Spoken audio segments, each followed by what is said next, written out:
Once upon a time, in a kingdom where magic still lingered in the air and dreams carried whispers of hope, 3 princesses lived in different corners of the world, each carrying her own sorrow, each waiting for something more than what life had given. Aurora, the sleeping beauty, lay under the curse of an endless slumber.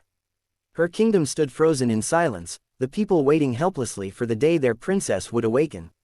But as Aurora dreamed, her heart traveled far beyond her castle walls. In her dream, she longed not just for a prince's kiss, but for a chance to truly live, a life where she could choose her own path, free from the shadow of curses and expectations.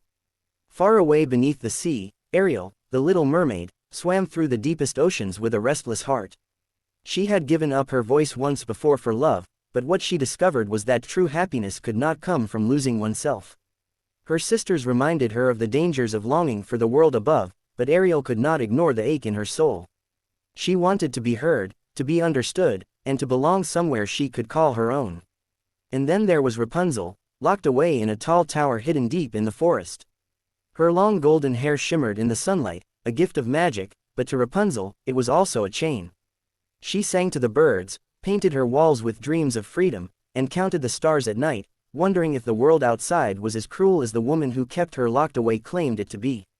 More than anything, she longed for someone to believe in her, to see her not as a prisoner of magic, but as a girl with a heart full of stories yet to be written. Though they lived apart, destiny had a plan that would bring these 3 young women together. It began one night when Aurora, still in her enchanted sleep, dreamed of 2 girls she had never met before.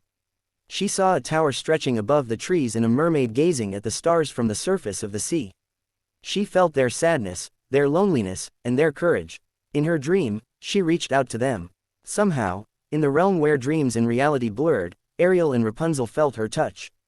Rapunzel, brushing her hair by moonlight, suddenly heard a soft whisper in her mind. "Do not give up, you are not alone." At the same time, Ariel, resting on a rock by the shore, heard the same words carried in the wind above the water. Both girls closed their eyes, and in that moment, the 3 of them were bound together by a magical thread of hope. Days passed, and each girl found strength in this invisible bond. Rapunzel began to sketch images of 2 faces she had never seen, yet felt she knew. Ariel began to sing again, not the songs of sorrow, but songs of courage, her voice carrying across the waves. And in her endless slumber, Aurora's lips curved into a faint smile, as if she could feel herself waking bit by bit, not from a kiss, but from friendship. But challenges still lay ahead. Rapunzel's captor grew harsher, warning her never to dream of escape. Ariel's father, King Triton, forbade her from ever seeking the human world again, fearing she would only be hurt. And Aurora's kingdom began to lose hope, whispering that she might never return. Then, one fateful night, their bond grew stronger than ever.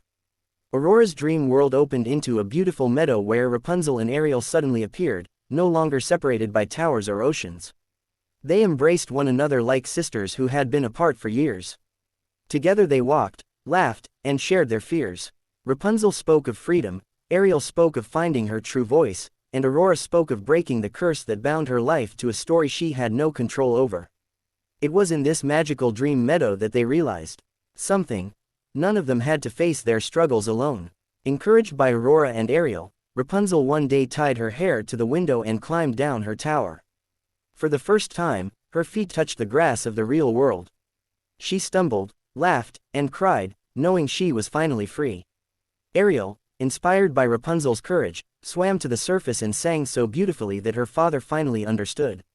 Her voice was not meant to be silenced, it was meant to heal, to inspire, and to bridge the worlds of sea and land. And as for Aurora, the strength of her new bond gave her the power to push back against the curse. Instead of waiting for a prince, her own heart chose to awaken. One morning, as the sun poured through the palace windows, Aurora's eyes opened. Her people rejoiced, not because the old story had repeated itself, but because their princess had chosen her own ending. At last, all 3 of them were free. They met again, not in dreams this time, but in reality.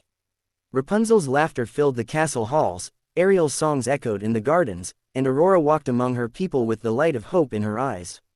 They were no longer just princesses from different worlds. They were sisters by choice, bound by the courage to write their own stories. And so, children, remember this as you close your eyes tonight.